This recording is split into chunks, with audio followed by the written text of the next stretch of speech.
The government has now decided that a large task force will sail as soon as all preparations are complete. In April 1982, Britain sent nearly 30,000 young soldiers, sailors and aircrew 8,000 miles to the South Atlantic to reclaim the Falkland Islands after they were invaded by Argentina. I hope you're all well. I will be home soon. The hard-won victory would transform the nation. I think the Falklands War was an extraordinary military achievement. We came back after that war to a different sort of Britain. But success wasn't guaranteed. The right-hand ship is Sheffield. Speaking publicly for the first time, the then commanding officer of the SAS reveals how close the task force came to defeat. To say it was down to 10 minutes that we might well have lost the war. Commanders and ground troops talk candidly, shedding new light on flaws in the operation. The whole command chain was utterly dysfunctional. Some claim that Goose Green, the most famous battle in the war, need never have been fought, and was a waste of lives and resources. The orders to attack and capture Goose Green, I mean, I thought it was a stupid thing to do. Lieutenant Colonel Jones, Captain Wood. And how a sudden change in the plan for the land campaign nearly lost Britain the war. They were sitting ducks. It was completely unnecessary and sadly cost 200 casualties. The truth certainly needs to be told about some of the things that went wrong. I mean, how did it happen? With recordings of the negotiations to end the conflict uncovered for the first time, He is prepared to consider surrender. and secret satellite communications from a British undercover mission in Chile, Without this information, we would have lost the war. 40 years on, the Falklands War is still giving up its secrets.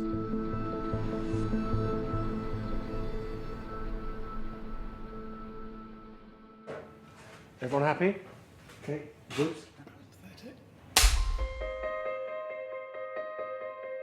Jan Christopher Coops is my name, and I was a second in command of the Prince of Wales's company, the 1st Battalion Welsh Guards. I was the captain of the rugby team. We had an outstanding team. The one or two really standout players was a chap called Di Graham. Alongside him, Clifford Ellie and Andy Walker. And I could probably name you the whole squad as we're sitting here now. And we had just won the Army Cup. It was the pinnacle of my youthful life. Shortly after that sweet moment of success, we heard the news that the Argentinians had invaded the Falklands.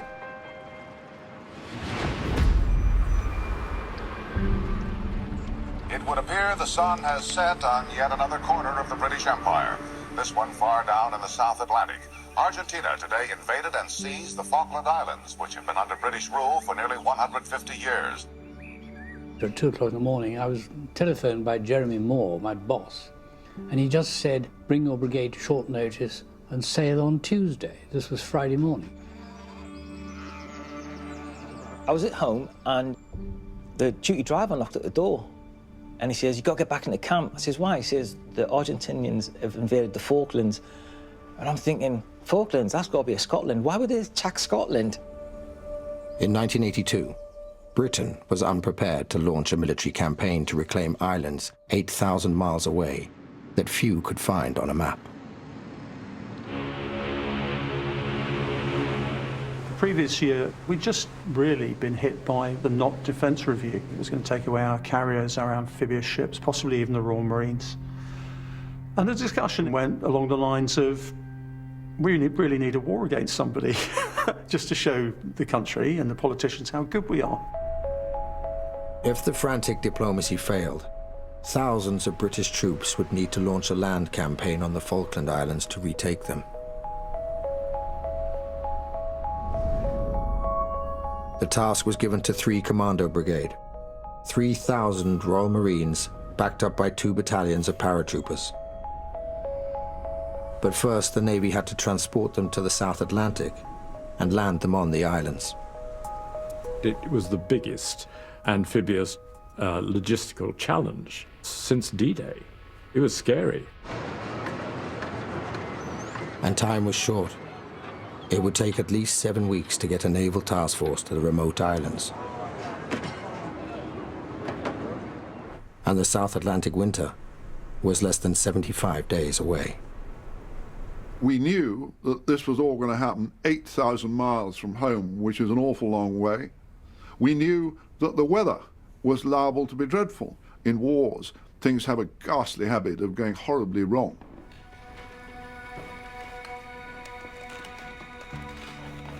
In 1982, Michael Rose commanded Britain's elite Special Forces Regiment 22 SAS. He's speaking publicly for the first time about the Falklands War. After 40 years, it's time a full story was told. In 1980, just 2 years earlier, the SAS had become national heroes when they ended the Iranian embassy siege. But some at the top seemed reluctant to use them in the new crisis. After a couple of days of not hearing from anyone, it became apparent that the Royal Navy had never heard of the Special Air Service and that we were not on the order of battle. We had to do what we normally do, is make our own way. I telephoned Julian Thompson. Mike Rose, who I knew from Northern Ireland days, rang me up and said, "Do you want us?" I said, "Right, well, come on, join the party." 100 SAS would now join the task force on the journey south. With their naval counterparts in the Special Boat Service, they would be inserted behind enemy lines to prepare for the main landings.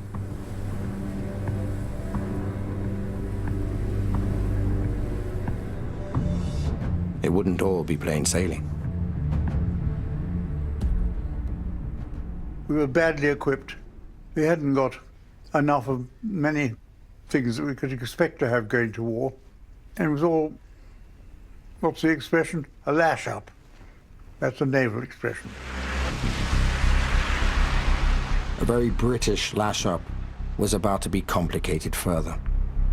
Overall command of the task force was assigned to the Royal Navy, working from its headquarters in a bunker deep under Northwood in Middlesex. Now, the trouble with Northwood was that they were accustomed to harassing Russian submarines. Now, you can do that very happily by radio, sitting in a bunker in Middlesex. But trying to run an amphibious operation 8,000 miles away is a totally different ballgame. It was a good decision that the Royal Navy should be in the lead, but what Northwood didn't do was turn itself into an integrated joint headquarters. It had no military or air force input. It was inevitable that it was going to be a command and control muddle from the start.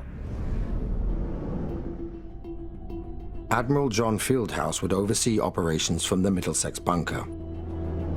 But instead of appointing a single commander in the field, the Navy appointed 3. Royal Marine Brigadier Julian Thompson was in charge of the land force comprising 3 Commando Brigade. Admiral Sandy Woodward commanded the Naval Task Force, and Commodore Michael Clapp directed the amphibious landings. The whole command chain was utterly dysfunctional. Throughout, there was this feeling of who's in charge of this bit? You were never sure at any one point who was driving bits of the campaign. We very nearly lost the war because of some extraordinarily bad decisions that were taken by Northwood with regards to the land battle. There was one other choice that would have a profound effect on the campaign. In 3 Commando Brigades' wake would come a second force, 5 Infantry Brigade, to provide reinforcements after the landings. It was made up of a battalion each from the Welsh and Scots Guards and the Gurkhas. In April, it was put through its paces by its commander, Brigadier Tony Wilson, on a training exercise in Wales. So I thought I'd better go and have a look at this lot. And my first impression was, God, what a bloody shambles this lot is. Surely they're not thinking of sending them abroad to fight a real war. We were sitting in Brecon Beacons, and the brigade commander appeared and said, "We're going to do a brigade attack tonight, and I want you to make the plan." And we thought, hang on, he should be giving us the plan. Brigadier Tony Wilson had come out as so indecisive and so incompetent in Wales that they decided that he should be removed from his command. General Bramall, who was the Chief of Defence, overruled that decision because he thought it would be bad for the morale of the brigade to have its brigadier removed. Bramall told me that it was the worst decision he'd taken in 45 years of soldiery, and it was. I would have sacked brigade commander then and there, just on the evidence I saw on this test exercise, let alone what he got up to when he got to the Falklands.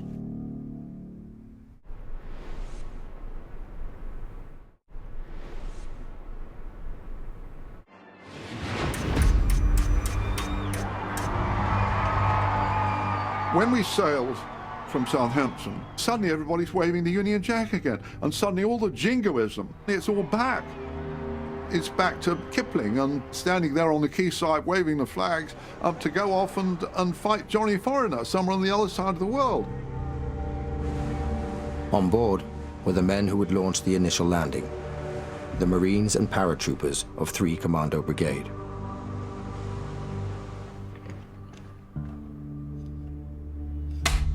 My name's Sulya Laji. During the Falklands War, I was a private soldier in 3 para. I thought, when they hear that we're going to come, they're just going to say, let's go home. But when this ship blew its horn and we started to sail, I thought, hang on, I'm probably not going to come back. In fact, I was convinced I was going to die.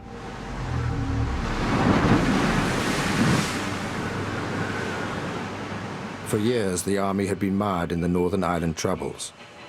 The crisis gave them a chance to fight a more conventional war against an enemy in uniform.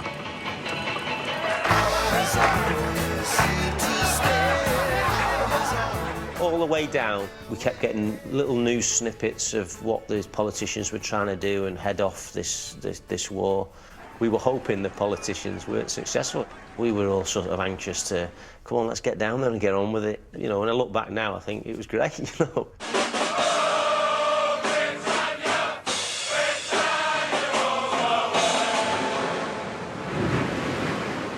As the task force headed south, the SAS made a secret deal with US Special Forces friends to ensure they were equipped with the latest high-tech kit. Before leaving England, I got a call from Lieutenant Colonel Lewis Burrows, known to everybody as Bucky Burrows, who was the Chief Executive Officer of Delta Force, saying, Michael, you're going to need some things I've got here. I said, what are those, Bucky? He said, you're going to need portable tactical satellites. I said, yeah, I've seen you demonstrate. They would be incredibly useful for us. He said, I'm going to send you 8 or 9 of those. The new satellite phones allowed Michael Rose to talk to his commanders in the field and the headquarters in Northwood back in the UK, using an American satellite channel. What the Americans did was allow us to use that segment of the satellite. The day the war ended, the satellite was switched off. With the British Army still tapping out some of their battlefield communications in Morse code, portable satellite telephones gave the SAS an invaluable advantage. The tactical satellites we had been lent by Bucky Burrows was a personal loan to me. There was great pressure for me to hand 2 of them over to the MOD, and I absolutely refused to allow that. They had their naval communications, and I was not going to let them interrupt my own communications. The British were already facing an enormous challenge. The Argentinians had complete control of the islands. Cuando aterrizamos en las islas me sentí muy emocionado y bendecido de poder defender a mi patria. Toda la población argentina apoyó la recuperación, es un sentimiento muy fuerte de soberanía y las islas son parte de nuestras casas. Sentir un lugar familiar, un lugar al que quiero y un lugar donde estuve dispuesto a dejar mi vida. Y lo volvería a hacer. For Argentina, the war was a diversion from a vicious internal conflict. John Shakespeare, my name. I was at the British Embassy in Buenos Aires. My name's Nicholas Shakespeare. I was in Argentina as an adolescent. The Argentine military dictatorship were getting more and more brutal. The military persecution of the young and of anybody left-wing was going on. I mean, we now know that 30,000 people upwards were killed. I think the armed forces felt very contaminated by what they had done to their population. And I think they sought an external adventure that would kind of purify them. Britain was also shaken by its own upheavals. It's very hard to recapture the sense of failure that hung over Britain in the late 70s and early 1980s. We couldn't make cars that anybody wanted to buy. We couldn't make a washing machine that was likely to work to the end of its guarantee. It was politically a very divided time. There were riots in many British cities in the summer of 1981. Polls showed that Margaret Thatcher was the least popular Prime Minister since 1945. Going to war was a high-risk gamble for Mrs. Thatcher, so an early success was essential. The first objective was the recapture of South Georgia, 800 miles east of the Falklands, and part of its territory. South Georgia was absolutely vital to be taken quickly because it signaled that we meant business. A force including 150 Marines and 70 SAS troops who had joined the task force on the way down was assigned to retake South Georgia. The SAS seized the initiative by planning a recce behind enemy lines. They wanted to land on a glacier which was called Fortuna. It's about 4,200 feet up, and it was a fairly hostile environment. It took 3 attempts by 3 Wessex helicopters to get the SAS troopers onto the glacier. The weather was really quite atrocious, very high winds up to 80 knots, and there was driving snow and rain. We put the troops on the ground, went back to the ship and thought, thank God for that, we're not going to have to do that again. That night, we had a hurricane come through. It was a disaster. Within 24 hours, the 16 men had to be evacuated in appalling weather. It's really like flying down the streets of Manhattan in thick fog, with mountains either side of you. Of the 3 helicopters that took off on the rescue mission, 2 crashed, fully laden with SAS. All survived. After Chris and his crew in the remaining chopper dropped off their load of SAS survivors, they had to return to pick up the rest. We put the survivors, all 12 of them, in the back. The aircraft only takes 4 people. And we were a ton overweight, and we had to wait for an 80-knot wind to take off to give us the lift. And I have to say, a little bit of me was saying, I wonder how they're going to explain this. We've just lost 2 aircraft, and our first sort of attempt to get on the island has gone badly. When dear old SAS screwed up on Fortuna Glacier, had they lost a lot of people, which they nearly did, I believe it might have propelled the government into giving up. Then luck and quick thinking intervened. And we then picked up a high-powered transmission from something. Now, there aren't many ships in the South Atlantic, especially not that far south. So we started thinking, who is operating this type of transmission? We went to have a look at it. Ian, my first pilot, said, it's a submarine.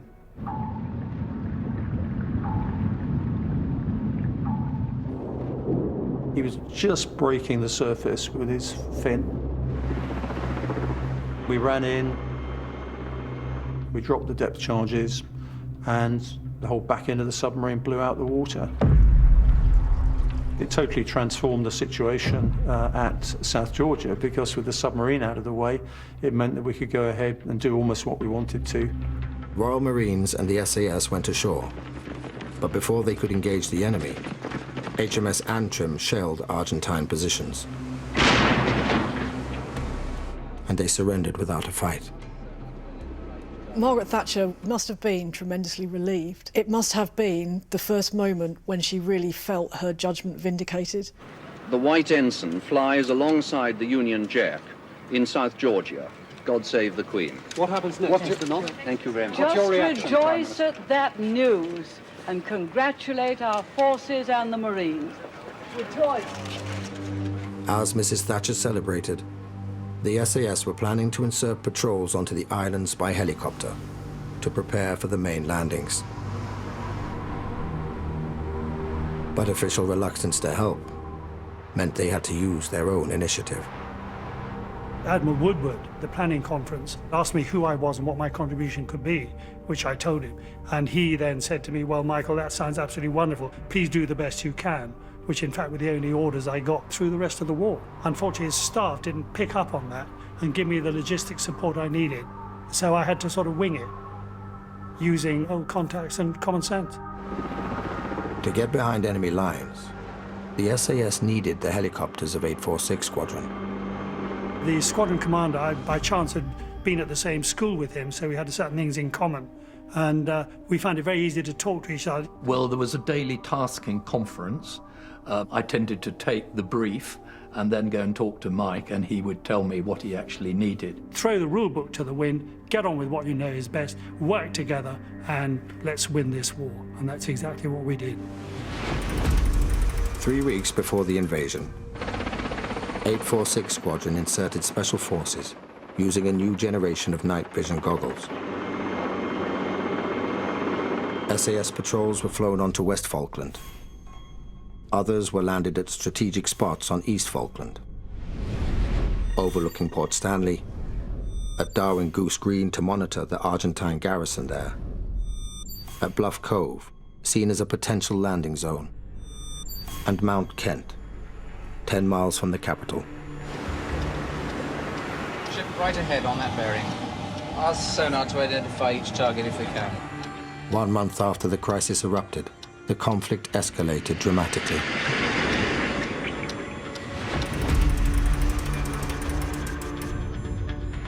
The British submarine Conqueror sank the battlecruiser Belgrano. 323 Argentine sailors were killed.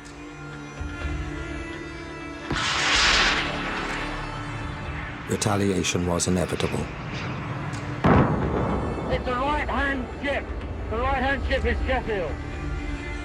20 British sailors died after HMS Sheffield was hit by an Exocet missile.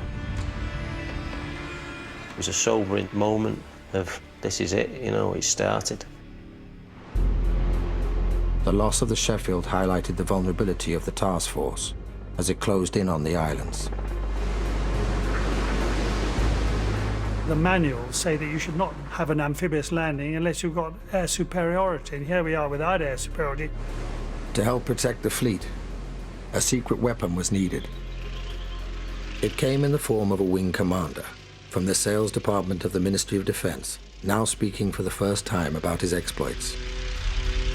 My job was to be totally covert. Without this information, we would have lost the war.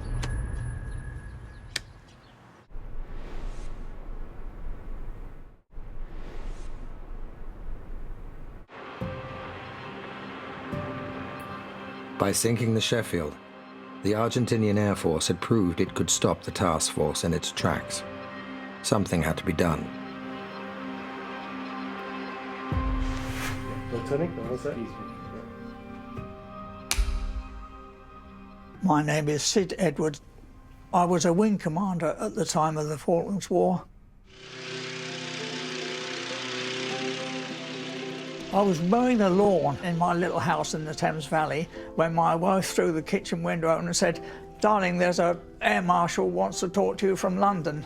I answered the phone and he said, "How long will it take you to get to Northwood?" And I said, "About an hour, sir." And he said, "Well, make it 45 minutes, I'll be there at the main gate." When Sidney Edwards met his boss, Ken Hare, at Northwood, he was offered an unusual mission. There were more senior officers than I've ever seen in my life. And then Ken Hare said, "Wing Commander Sid Edwards is going to be going out to Chile." That was the first time I'd heard that I was going to Chile. And so I was a bit surprised, to say the least. For the first time, Sid Edwards talks about his cloak and dagger mission to help protect the task force from Argentinian bombers. The cooperation I got in Chile was absolutely first class. I was dealing with the Commander-in-Chief of the Chilean Air Force, working directly with President Pinochet. Britain, now in bed with a dictatorship almost as brutal as the Argentine junta, negotiated access to vital radar warnings of impending Argentine air attacks. I discovered that the radar cover from Punta Arenas, which is in the south of Chile, gave very good cover of the Argentinian airfields in the south of their country. And I thought that would be very good if we could get that information as live as we could directly to the fleet. To pass this intelligence on in time, an SAS team armed with one of Bucky Barris's new portable satellite telephones slipped into Chile. Our soldiers, using their satellites, were able to give a warning of Argentine aircraft heading for the Falkland Islands to hit the fleet. And that allowed the Harrier to be in position when the Argentine Air Force arrived. So in a way, it was a war-winning capability that Bucky actually lent us. Chile's secret contribution didn't stop there. Well, I was asked if we could base a Nimrod intelligence gathering aircraft in Chile. I passed this request on to the Chilean Air Force, and they said, yes, you may, but you can't put it on mainland Chile. So Sid helped put the RAF spy plane onto a Chilean island in the Pacific to eavesdrop on Argentine air movements. Many of the skilled Argentine pilots still got through, but at least now, there were warnings of some of the raids. I personally believe, and it's been confirmed by people with much more knowledge than me, that without this information we would have lost the war.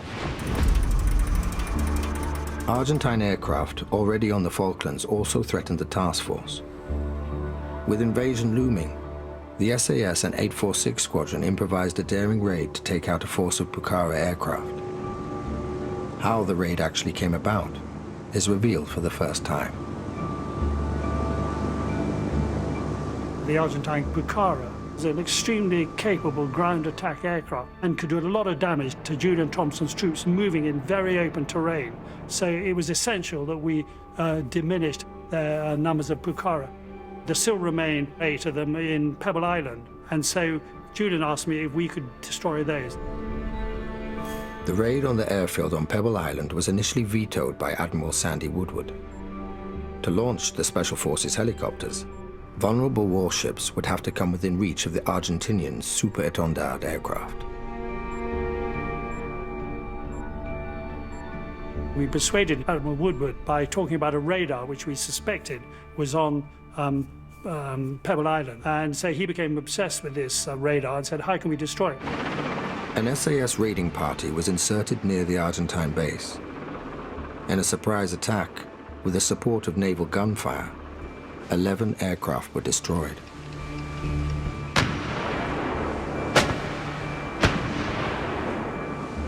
Afterwards, Admiral Woodward had a burning question. So when Admiral Woodward said, and what about the radar? What radar? Said the squadron commander. No, there was never a radar there, we made it up. I don't think he quite trusted us after that. After considering several plans, task force commanders decided on a landing in San Carlos water. From there, they would attack the capital Port Stanley, 50 miles away. Speed was essential. The South Atlantic winter was looming. Back in the UK, the Welsh and Scots Guards and Gurkhas who made up 5 Brigade were ready to sail, a month after the first flotilla. I think most people were surprised at the 2 battalions that were sent because both Guards battalions had not really had an opportunity to deal with the survival conditions, they were going to face in the Falklands. The Guards tell a different story. We were fed, we were trained psychologically, We were prepared for it. The battalion was in good shape.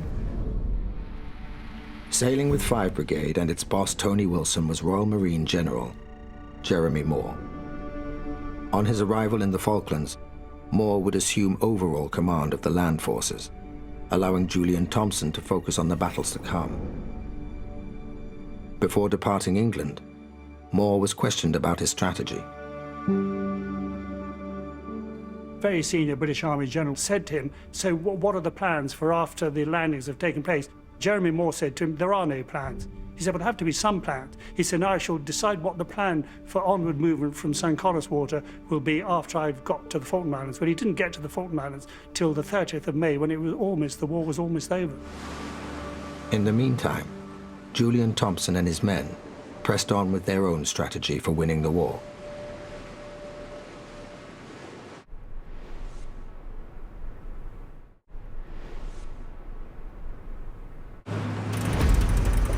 "50 days after Argentina invaded the Falklands, British forces were finally poised to attempt the island's recapture. $64,000 question is day or night. We decided we'd do a night landing, because landing at night meant we'd be pretty well free of the Argentine Air Force. With the QE-2 still steaming to the South Atlantic, the Royal Navy began landing 3 Commando Brigade at San Carlos overnight. But as dawn broke, men and supplies were still going ashore, and the cruise liner Canberra lay exposed in San Carlos water. It was the most beautifully blue, clear day you've seen. It was absolutely the worst type of weather for being attacked by jet aircraft.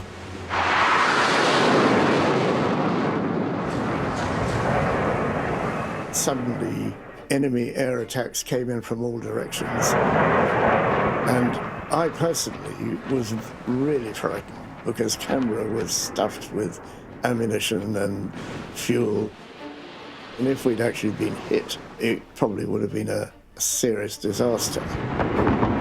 There's no laughing or joking now. The noise was deafening, explosions. It was terrifying. I can just remember gritting my teeth. Every muscle in my body was locked tight.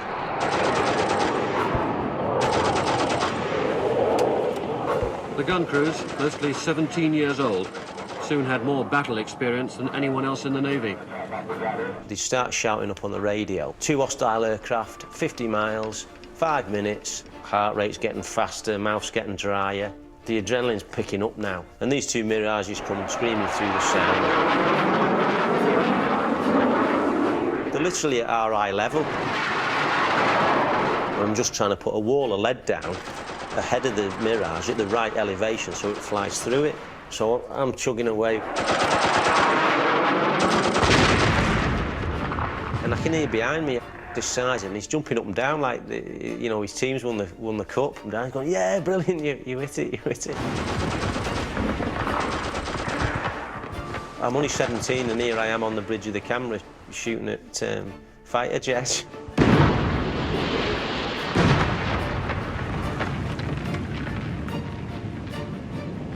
In 4 days, the Argentine Air Force sank 3 British vessels and damaged 6 others. There was definitely a psychological wobble. I think people were beginning to worry about how long the Navy could sustain losing ships in the way they did.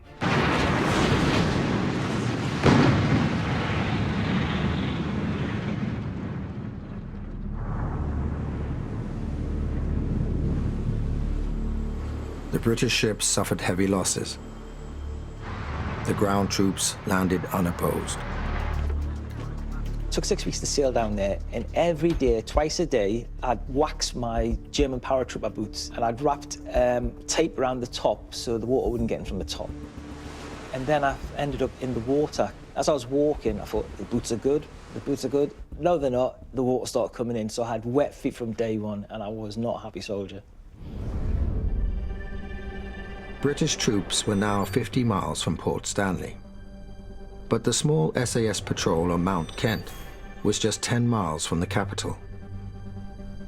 Such an advanced position, free of the enemy, focused the minds of the land commanders now ashore. Mount Kent is rather like the top of a stairway leading down to Stanley. It's the highest mountain in the area. Once you're up there, it's downhill all the way. So Mount Kent, to my mind, was the key to this whole thing. Julian Thompson and Michael Rose wanted to act fast and move troops up to secure the mountain.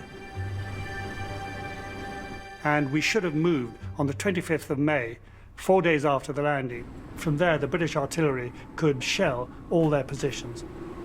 But the advance to capture Mount Kent was about to stall due to the biggest logistical disaster of the war.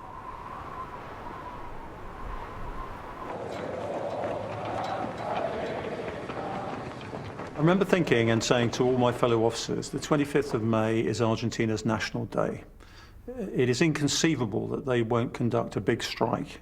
And we were all thinking to ourselves, we've just got to get through till sunset and things will be fine.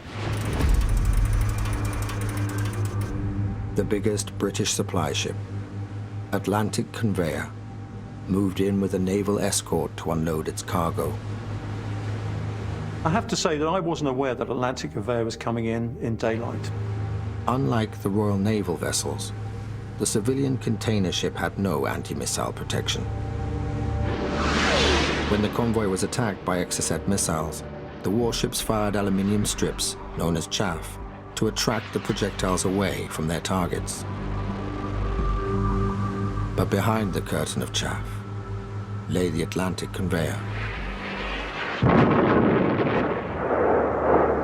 And then we heard that Atlantic Conveyor had been struck by one, maybe two Exocets. At the time, we thought it was criminal. The Atlantic Conveyor was brought in before sunset on that day, and even today, I don't know who made that decision. The ship's supplies were essential to the land forces. 4 Chinooks, a lot of Wessex helicopters, all our combat supplies, rations, tents had all gone down on the Atlantic Conveyor. The whole game was changed hugely. I remember thinking, oh, this is all getting a bit serious. After the loss of 5 ships and with 5 brigades still 1,000 miles away, the politicians back home were becoming impatient. Their attention was drawn to the settlements of Darwin and Goose Green, the sites of an Argentine garrison and an airfield. Margaret Thatcher was increasingly saying, look, we have to give something to the people of this country to show what we're doing. War is politics by another means, isn't it? So I sent for H and I said, you're now going to have to capture it. H was Herbert Jones, the commander of 2 Para. We all called him H. He was fiercely loyal, he was fun to be with, very proud of the battalion. He was an absolute military fanatic, and he was a very good soldier. The attack on Darwin Goose Green to the south of the beachhead meant delaying the move to Mount Kent, championed by Michael Rose. Good news for the 2 Para commander. H. Jones came running back saying, ha ha, you've lost your move and I've got my battle back. Well, it was an absolute shock to me. We were suddenly held up on our main advance and ordered to go and attack Darwin Goose Green, which was in quite the wrong direction. To go and attack off the line of march, an unnecessary target, use up time, use up resources, was completely nonsensical. The plan was that they would have taken Goose Green by first light, but the light had started to come up and I think things had ground to a halt, and this particular trench was holding them up. And he was not somebody who would ask people to do something he wasn't prepared to do himself. He was leading a platoon attack, and as he approached a machine gun position, he was sized down. That was taken where they landed initially. It was in his camera when it was returned. It's quite a precious photograph, really.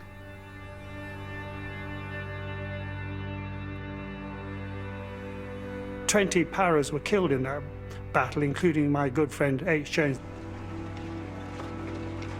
Lieutenant Colonel Jones, Captain Wood, Captain James, Lieutenant Barrett. People say, retrospectively, that it was a great psychological blow to the Argentines, but the psychological blow was not nearly as great as it would have been had an artillery batteries from Mount Kent been closing down every single Argentine defense position with observed artillery fire. With the advance on Port Stanley delayed by the assault on Goose Green, and as 5 Brigade prepared to disembark in San Carlos water, the small SAS force on Mount Kent was discovered by the Argentinians. Because we hadn't moved to Mount Kent when we should have done on the 25th of May, the Argentines had already flown in some special forces units to knock us off the top of Mount Kent. Julian Thompson ordered Marines from 4-2 Commando forward by helicopter to take Mount Kent. We were hugging the ground, the helicopter was getting thrown from side to side, everything's in pitch black. We're going 60 kilometres into no man's land here. Are we going to be fighting for our lives as soon as we jump off? We pile out of the chopper and there's a firefight in progress and tracers streaking all over the place. I was absolutely terrified. I just huddled behind a rock, wondering at what moment I'd meet my maker.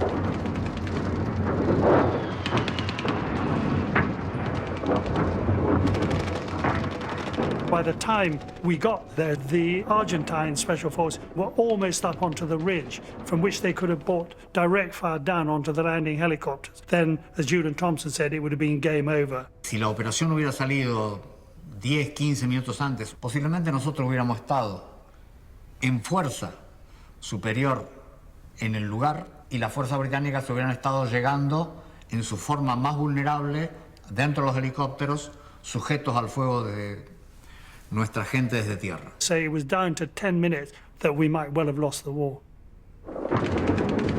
After a fierce fight, the British drove off the Argentinians from the peak. We yomped right up to the absolute summit of the mountain. And through binoculars, we could see the Argentines moving around. For the first time, you thought, maybe we're going to win this thing. We were within reach of Port Stanley. We'd come all this way, and suddenly there was this little hamlet with red roof houses in the distance. It made you wonder, have we come all this way just for that? The capture of Mount Kent cleared the way for more Marines and paras to move up for the final assault. But with a shortage of helicopters from the loss of the Atlantic conveyor, most of them had to walk.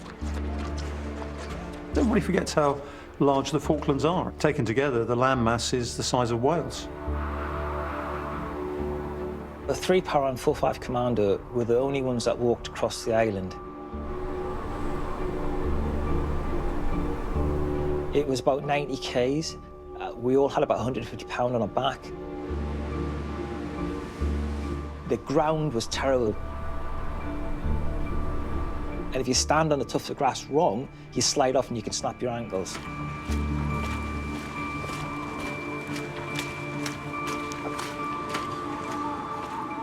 And that was a march from hell. It really was. It was so hard.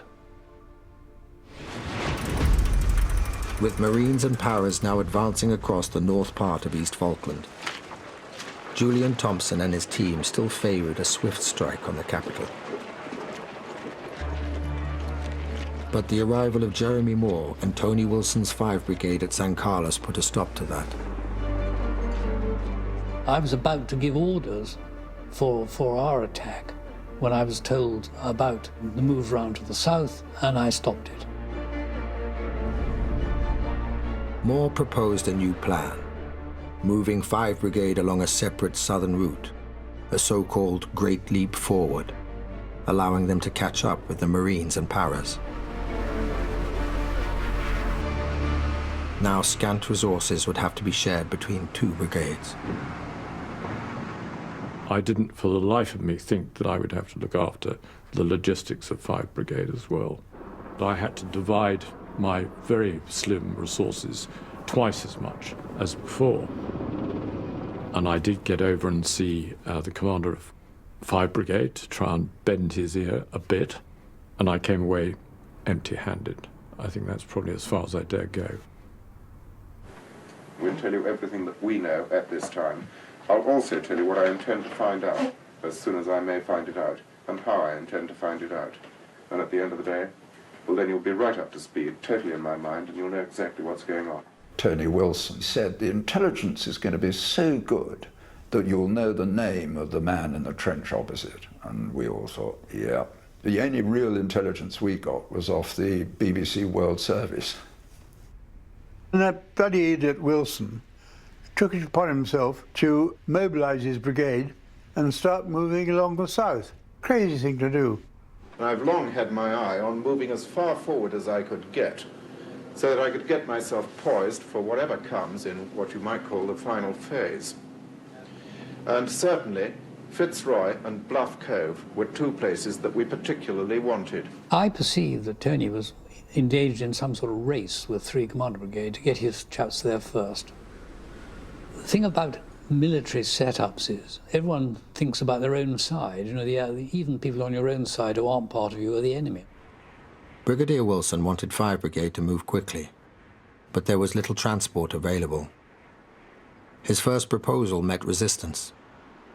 John Crossland is one of my favourite officers. I love John Crossland dearly because he's a sort of complete rebel. Tony Wilson wandered in and said, "I want you to walk to Fitzroy." And John looked up and said, "Brigadier, are you pissed?" Well, one of the principles of war is concentrate your force. And we were spreading ours out. And it's like not having enough Marmite to put in your bread and butter in the morning. If you start putting Marmite on the wrong things, you'll end up with nothing worth eating. The idea that we should attack from coast to coast with inadequate combat and logistic resources, and most of all, an inability to communicate from the headquarters round to the southern flank. I was shocked when I heard, and I even tried to argue with General Jeremy Moore, who wasn't in the listening mode. And it was the first time I felt, during the entire war, that we might actually lose this war. It was a very silly thing to do, in my opinion, because to start with, the only way down there to take supplies and people was by sea. And it's a 17-hour trip round, so you can't do it in darkness. As 3 Commando Brigade consolidated its positions around Mount Kent, 5 Brigade began their great leap forward. Most of the troops would need to be moved by ship. But without the knowledge of other commanders in the field, Brigadier Wilson decided to fly to Para to secure Fitzroy by commandeering the last remaining Chinook helicopter. We shoved as many soldiers as we could into that Chinook, and we kept cramming them in, and when they didn't fit any longer, we literally booted them into the helicopter and got them in. My brigade recce troop were on some high ground overlooking Fitzroy, about 10 miles away. And they saw a Chinook landing at Fitzroy. We assumed, because the Argentines had Chinooks, that it must be some kind of raid. And so we started to call down an artillery strike on the helicopter. And the guns were being heaved round from pointing that way to pointing that way. The senior gunner realised that it actually might be our own, so that at the last minute the strike was called off. So we nearly lured a Farmation regiment onto our own side because we weren't kept in the picture as to what the hell was going on. But 5 Brigade's troubles were only just beginning.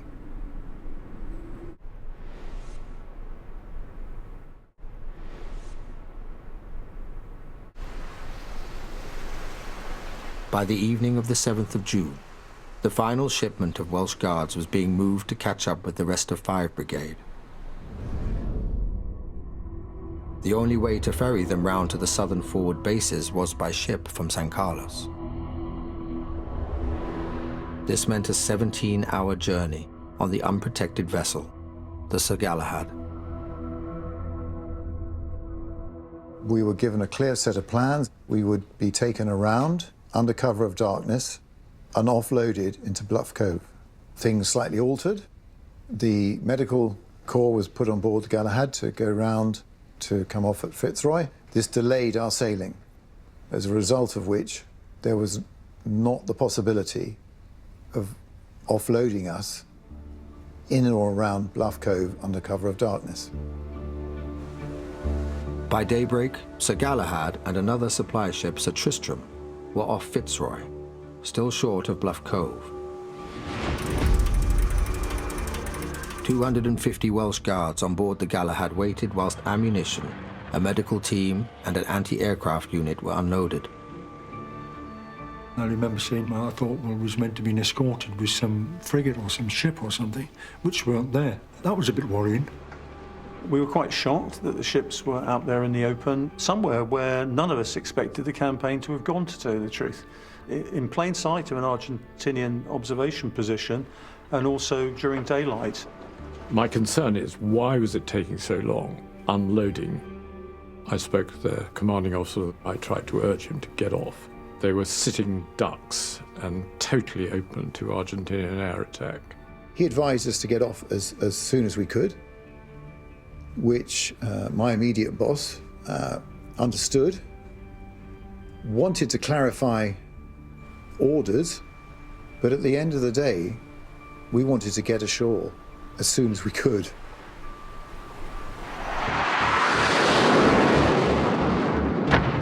The Skyhawks came in to attack and were out again with our gunfire chasing them too late.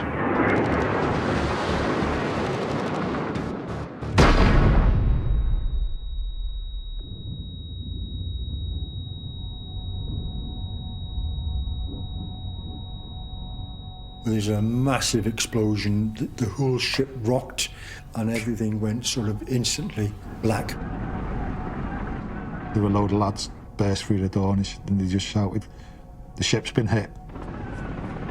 We knew nothing until we saw the black smoke billowing out of the landing ship, Sir Galahad. I was physically lifted up and blown probably about 8 feet backwards. You breathe in, and you're breathing in this toxic mess. And you shout out to everybody else, get down on the floor. In that moment, you were so vulnerable. You just felt like a child that's been completely immersed in some appalling experience. We were now on our hands and knees. We couldn't go back because we had guards coming in behind us. We couldn't go any further. It was just absolute pandemonium. I remember turning around and saying, we're done for. This is us. There was a couple of lads with their heads on fire. Anyone that was in there wasn't surviving. It was just rounds coming at us, bombs. Yeah.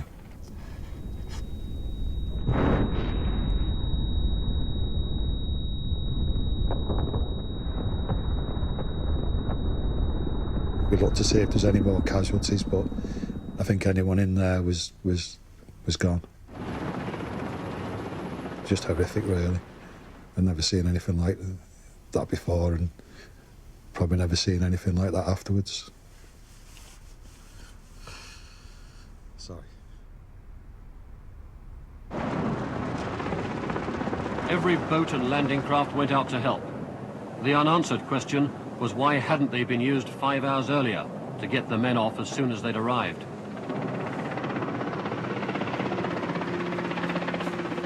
There have been some incredibly heroic acts carried out by a number of guardsmen in the way in which they went back into this blazing inferno to try and help pull people out. The way in which they came together to get themselves off that boat was outstanding. I think it needs to be recognized.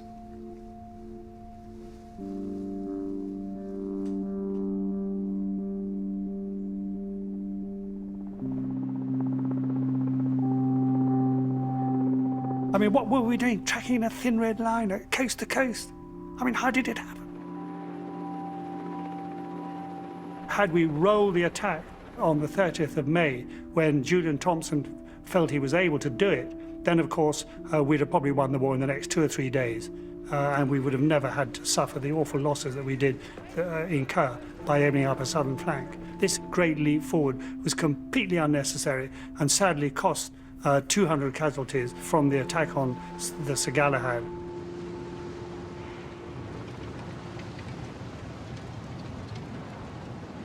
I was fortunate enough to be the captain of the Welsh Guards rugby team. Unfortunately, on the Galahad, we lost two really prominent members of that side, two outstanding members of that side, in Cliff Ellie and Andy Walker.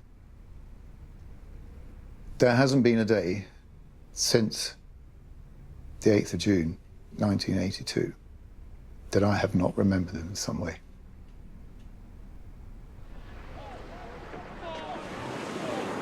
"32 Welsh Guardsmen lost their lives, along with 11 other servicemen, and 5 crew members. 150 were wounded. Despite the setback of Fitzroy, the war still had to be won. The advance on Port Stanley was blocked by a ring of mountain-top defenses, and time was running out. Admiral Woodward said that he was unable to sustain the carrier force at sea beyond mid-June. So in Wellington's words, it was really a very close-run thing.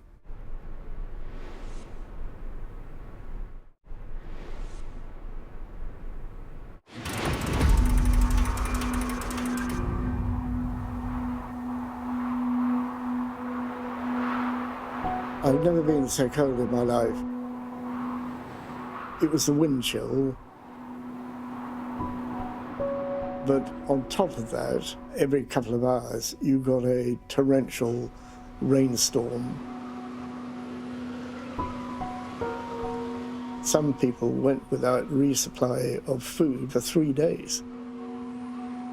The logistic shortfall created by Fire Brigade was a very significant effect on us.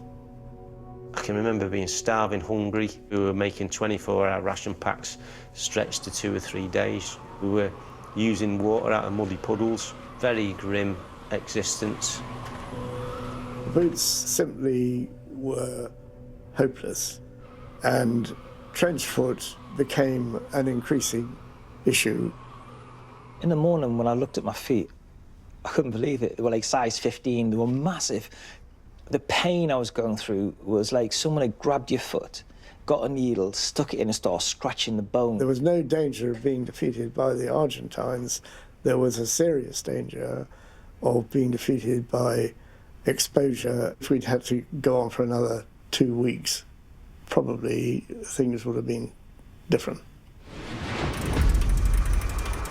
The next day, British forces began the battle for Port Stanley, attacking the mountaintop defenses around the capital. Royal Marines prepared to attack Mounts Harriet and Two Sisters in night assaults. 3 Para's objective was Mount Longdon.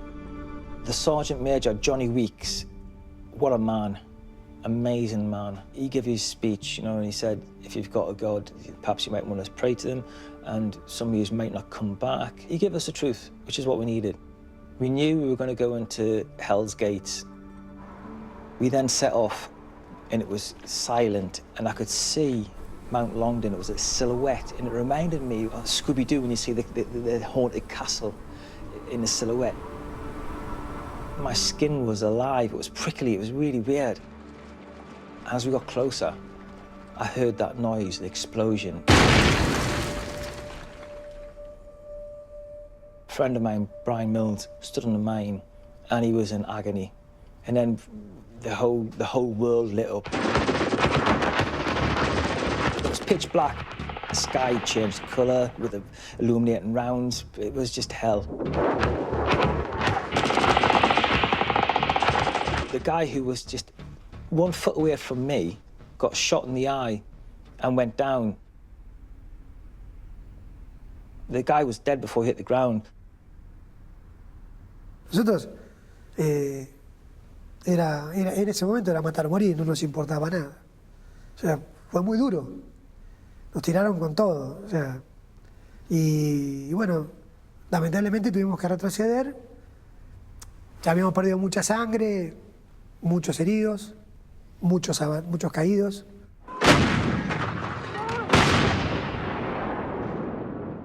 We were up fighting for a day and a half and then getting bombarded for a day and a half. We couldn't sleep.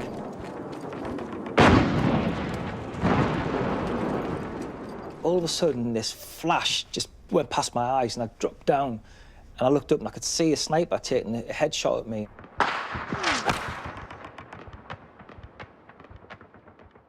A lot of the leaders have been taken out, and we just pick our own battles, basically. We do what we were trained to do. We actually defeated the enemy by using our initiatives and fighting together. I'll tell you who wins wars: the troops. Generals can make plans. The responsibility for making it work devolves very quickly down to the lowest level.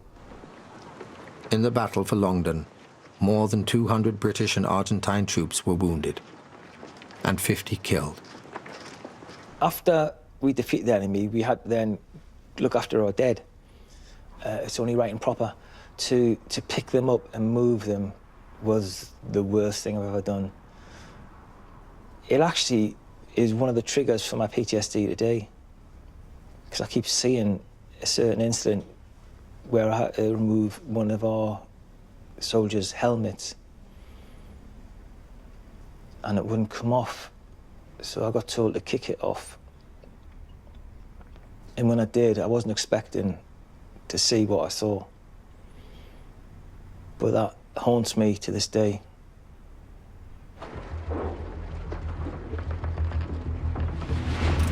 After more desperate hand-to-hand fighting, the Scots Guards took Mount Tumbledown, and 2 Para captured Wireless Ridge. The British Army had fought some of its hardest battles since World War II. But another struggle for Port Stanley loomed.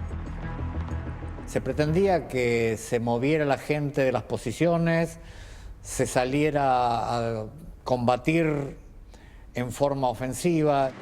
To avoid a bloodbath and heavy civilian losses, the Argentine commander, General Menendez, had to be persuaded their situation was hopeless.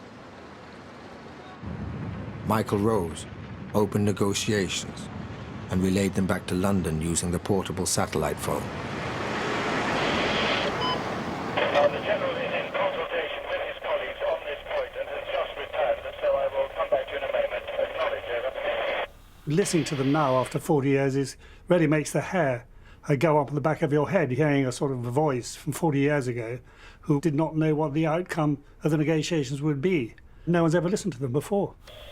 He is prepared to consider surrender along the lines of the 2 points. Was that it? Over. Not exactly, Ewan. The main point is that This is me talking now, sitting in the room opposite Menendez, who had a sort of team of people, whereas Menendez having to leave the room and go and talk to, obviously, President Galtieri about what the next step should be. All I had to do, if I needed reassurance or clarification at some point, was to pick up the telephone and talk straight back to London. And so I had the moral and psychological advantage of joining the negotiations from the outset. General Menendez, who is in the room with me at the moment, has agreed that the West Falklands shall be included in the surrender terms. Roger, so far, over. End of the war. Tomé una pequeña bandera argentina que tenía dentro de mi campera durante toda la campaña. No quería que fuera un souvenir para ningún británico. La tiré al fuego de la estufa y lloré como un chico.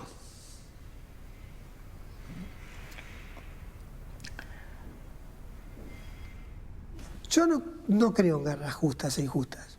Yo no creo. Una gota de sangre, tanto de un argentino o un inglés, tiene un sufrimiento detrás. Y no es bueno para el mundo. No es bueno. I have just heard that the white flag is flying over Stanley. It has taken 40 years for some to reveal what they really think about key aspects of the war. I mean, the truth certainly needs to be told about some of the things that went wrong. The Board of Inquiry into the loss of the Tristram and the Galahad turned out to have been a complete whitewash by saying it was necessary to open up a southern flank. Actually, the opposite is true by 180 degrees. But that remains in the public record today, that the southern flank was essential to the retaking of Port Stanley. Wrong. It was not, and it nearly cost us the war. Lieutenant Colonel Jones. The order to attack and capture Goose Green. Well, it slowed the whole thing down. I mean, I thought it was a stupid thing to do, and we wouldn't have lost so many people. Maybe 8 would be alive today. Corporal Hartman, Corporal Sullivan. These lessons do need to be learned so that it doesn't happen again. It's not about catching people out and slagging people off or anything like that. It's about making a difference in the future, isn't it? The task force returned to a rapturous welcome. There were all these boats and people and bands, and it was fantastic. There was one unexpected cost of the victory. It is estimated that up to 28% of those involved in close-quarters action suffered some form of trauma. I was violent, I was having fights with people, I was getting into trouble, I was doing things that were just nonsensical, things that I'd never even dreamed of doing now or before. Totally changes your personality.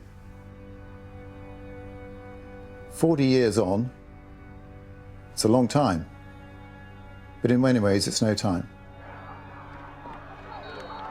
I've got those families with me now. I've got those guys with us. I'm sitting here now talking to you.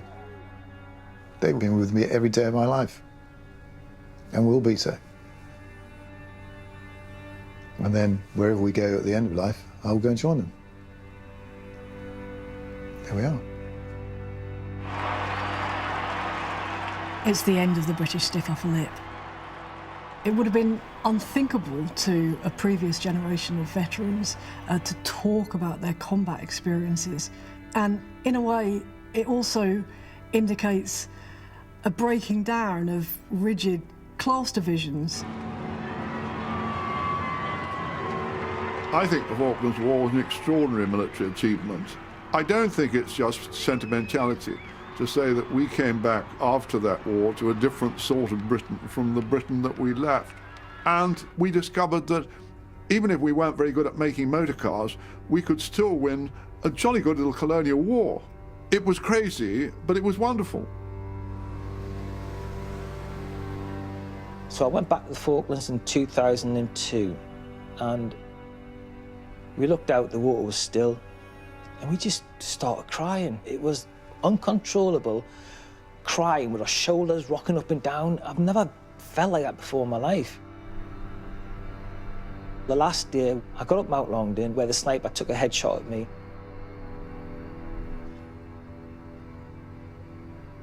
I just felt sorrow. I'm so proud of what we did, but the price of having PTSD is quite a high price, but I wouldn't change it. It is what it is, you know? And the thing is, I'm alive. There's 23 of my colleagues who are not alive, so I have to live my life for them, and I do that every day.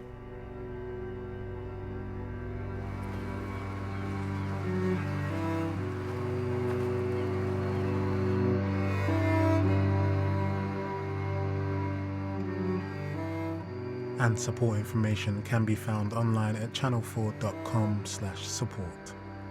So tomorrow night, veteran homicide detectives try to unravel the truth behind the disturbing case. All new Police Custody USA starts at 10.